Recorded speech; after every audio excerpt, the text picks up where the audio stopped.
chope ces infos via la NASA. C'est pas PPDA, c'est pas Chazal. Tu crois que tu sais mais tu sais pas. Poto c'est les actus de PA. Les amis, ce soir on va parler d'une actu qui a fait beaucoup de bruit dans le monde du jeu vidéo. Vous avez sûrement entendu parler, ça concerne Disney qui a tout simplement investi 1,5 milliard de dollars dans Epic Games et Fortnite. Alors c'est un montant qui ne sert pas à financer un seul projet, mais c'est une prise de participation au capital d'Epic Games. Aujourd'hui, en gros, Epic Games, ça vaudrait environ 30 milliards de dollars. La société, elle n'est pas cotée en bourse, donc c'est difficile d'avoir des chiffres hyper précis. C'est un peu imbobé. On sait à peu près que les fondations, on va dire, d'Epic Games en termes de capital, ça ressemble à peu près à ça. On a fait un camembert à 51%. Donc, il y a le fondateur et l'actuel boss d'Epic Games, Tim Sweeney, qui est donc à 51%. Tencent, qui est à 40%. Tout de même, qui avait réussi un peu le coup du siècle en juin 2012. Ils avaient payé seulement 330 millions, mais pour avoir 40% d'Epic Games, ça valait le coup. Ils avaient du flair. Sony, qui possède donc environ 5%, on y reviendra parce que c'est aussi avec la maison mère de Lego. Et du coup, le petit dernier arrivé, donc avec ses 1,5 milliard de dollars, qui représenterait environ entre 4 et 7% du capital. Donc c'est Disney. 1,5 milliard, c'est une grosse somme, mais pour Disney, c'est plutôt la routine. Ce genre d'investissement, c'est assez tranquille. En 2019, ils avaient racheté 21 Century Fox.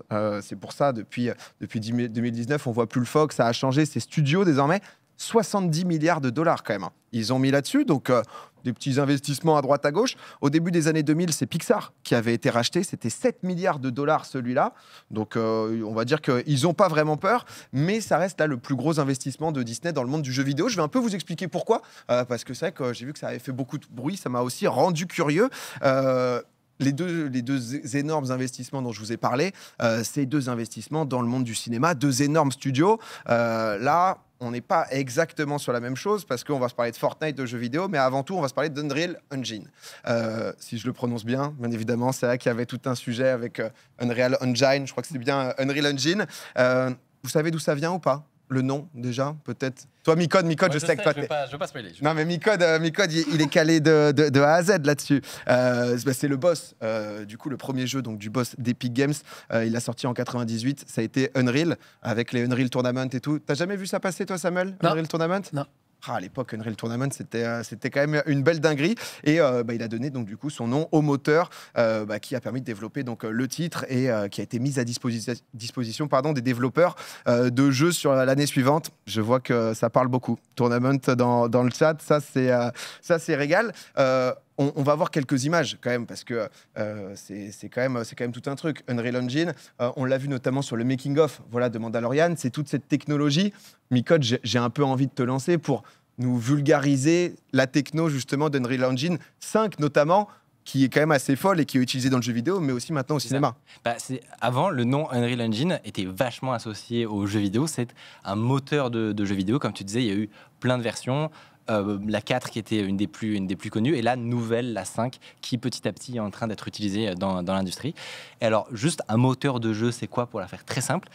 Si vous voulez créer un jeu demain, soit par exemple un jeu en 3D comme Valorant, soit tu dois réimplémenter tout ce qui concerne la physique, par exemple, comment interagit la lumière, comment la gravité, le fait que tu aies un bonhomme qui se déplace. En fait, si tu partais de zéro quand tu devais créer un jeu vidéo, tu passerais ton temps à réinventer un peu la roue et à faire des trucs dont tu as besoin de toute manière dans un peu tous les jeux vidéo. Donc, à un moment, ils ont dit stop et ils ont créé ce qu'on appelle des moteurs de jeu qui sont comme ça des librairies que les développeurs peuvent utiliser et qui embarquent plein de choses. Donc, il y a une liste astronomique de jeux qui tournent sur Unreal. On parlait de Rocket League, par exemple. Ouais. Ça tourne sur Unreal, mais il y en a vraiment... La liste est extrêmement longue. Et donc, ça permet notamment de faciliter le côté multiplateforme, sortir sur les consoles et sur les PC en même temps. Tout ça, en général, c'est permis par le moteur de jeu. Et alors, la nouveauté, c'est que le monde du cinéma s'est rendu compte que ça commence à devenir super réaliste quand même, cette histoire. Intéressant. Exactement. Justement, on a quitté l'époque de Unreal Tournament et de Quake et tout ça. Et aujourd'hui, les jeux modernes, on se rend compte qu'ils arrivent à être super réalistes. Et on se rend compte même dans les textures, dans la lumière, donc comment elle interagit avec les particules. Enfin, tout a atteint un niveau où on peut parfois confondre ça avec le réel. Et pourquoi c'est intéressant? On peut se dire, bah oui, mais dans le cinéma... on sait faire des effets spéciaux qui font plus vrai que nature. Alors, pourquoi ils s'intéressent aux jeux vidéo, en fait? La spécificité du jeu vidéo, c'est que c'est fait en temps réel.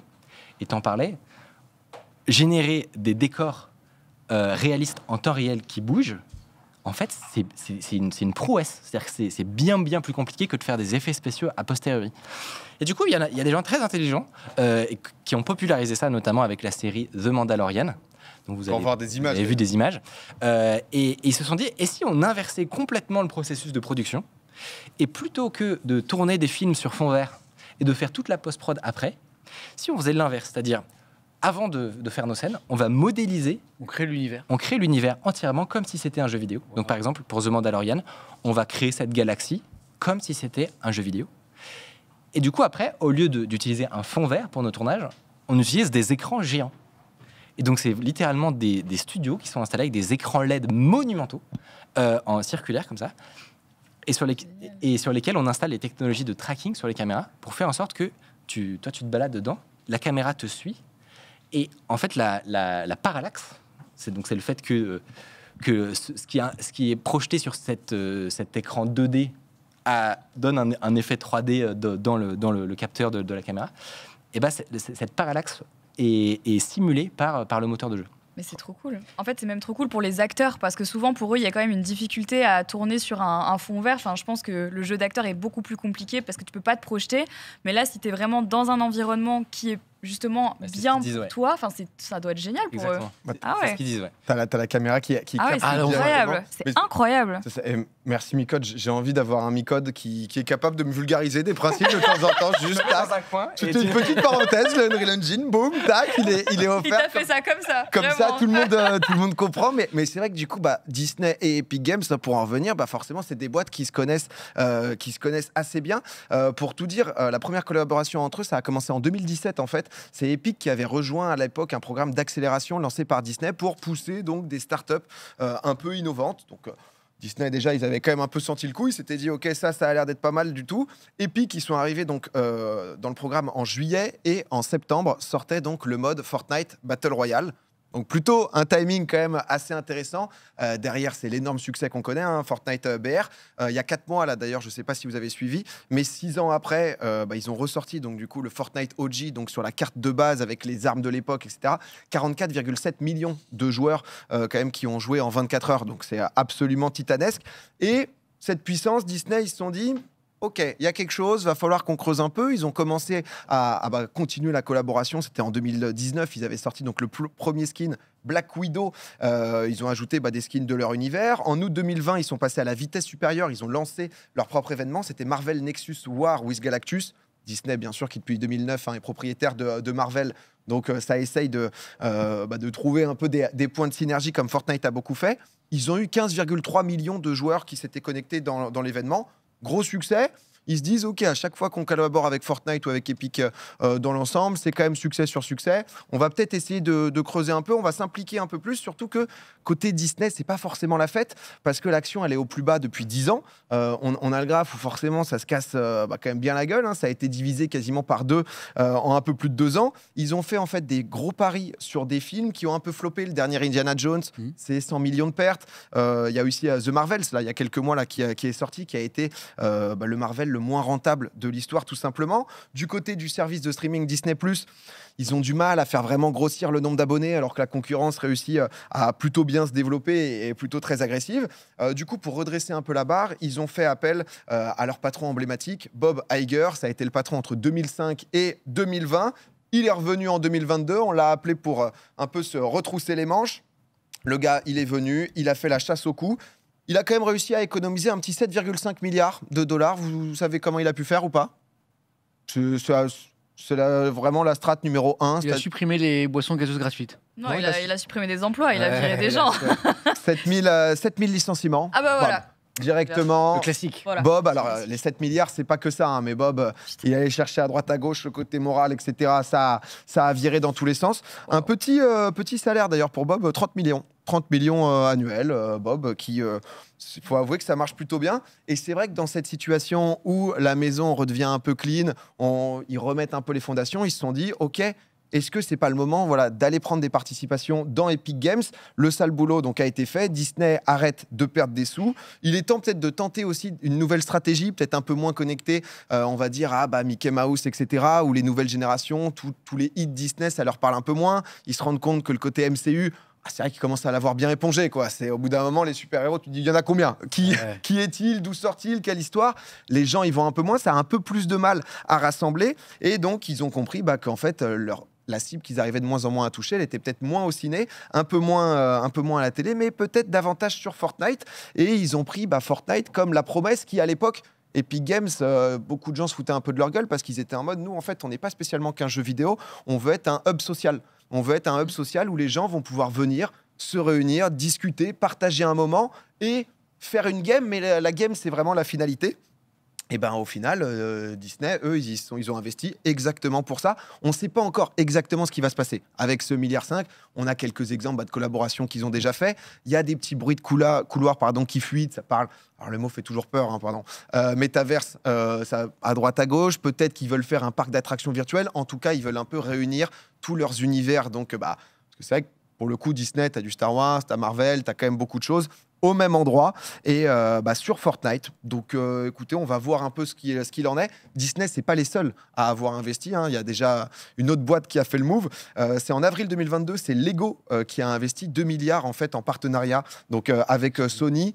Et ce qui a permis, peut-être que vous y avez même joué, je sais pas, ils ont lancé Lego Fortnite, là, en décembre dernier. Donc ça a été un peu ce timing-là, un gros investissement, derrière un mode de jeu qui a permis, dans l'ensemble, c'était quand même, alors pas non plus un renouvellement du mode, mais ça parlait un peu, pas de concurrent à Minecraft, mais de pouvoir vraiment avoir des aventures, des expériences. Je sais que ça a quand même pas mal plu, Lego Fortnite, pour pouvoir toucher, on va dire, les moins de 25 ans. Donc, on va voir un peu où on en est, mais c'est vrai que c'est intéressant de voir un peu les moves. Après, je voulais pas vous en parler parce que ça allait être trop long, mais par exemple, un Roblox, c'est impressionnant. Roblox, à l'heure actuelle, c'est 230 millions de joueurs mensuels. C'est titanesque, avec aussi beaucoup de collaborations entre les marques, les différents univers, la possibilité d'aller créer plein de modes de jeu. Encore une fois, ce truc un peu qui était difficile d'imaginer il y a 5-10 ans de ça, mais ce côté vraiment hub social du jeu vidéo, où tu te connectes et ensuite tu vois ce que tu vas faire. T'es pas là que pour Fortnite. Mais écoutez, on verra un peu ce qui va en être de Disney. Voilà. Roblox, c'est qui derrière? C'est Roblox, je sais même pas exactement, pour être totalement honnête. Je crois que c'est une boîte qui est valorisée. J'avais checké justement. En fait, on va check en régie aussi. Je crois qu'ils sont cotés en bourse, eux, et donc du coup, il y avait les différents résultats, etc.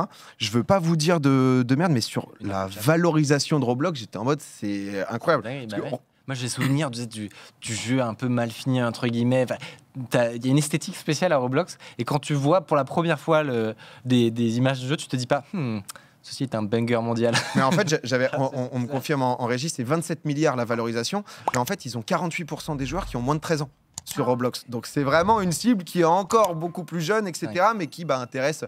Il y a déjà eu beaucoup de collaborations de marques, mais ce qu'on voit là avec des Disney, avec des Sony et tout, je pense qu'on va le voir par la suite. Et c'est vrai que c'est... Mais ce qui est fou, c'est les chiffres dont tu parles montrent que c'est fou comment l'industrie, et notamment du divertissement avec Disney, mais pas seulement l'industrie, aujourd'hui les gens qui ont de l'argent à placer et faire fructifier, se rendent compte que un des marchés les plus porteurs au monde, c'est le marché du jeu vidéo.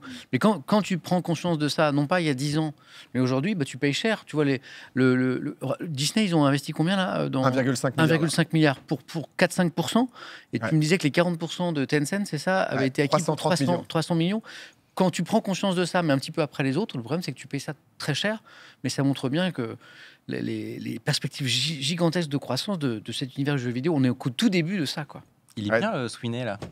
Le Sweeney, le team, le créateur. 51%, ça se passe bien. Ouais, il est pas mal, ouais. Légèrement dilué, mais il a l'air de toujours... ça se passe toujours bien.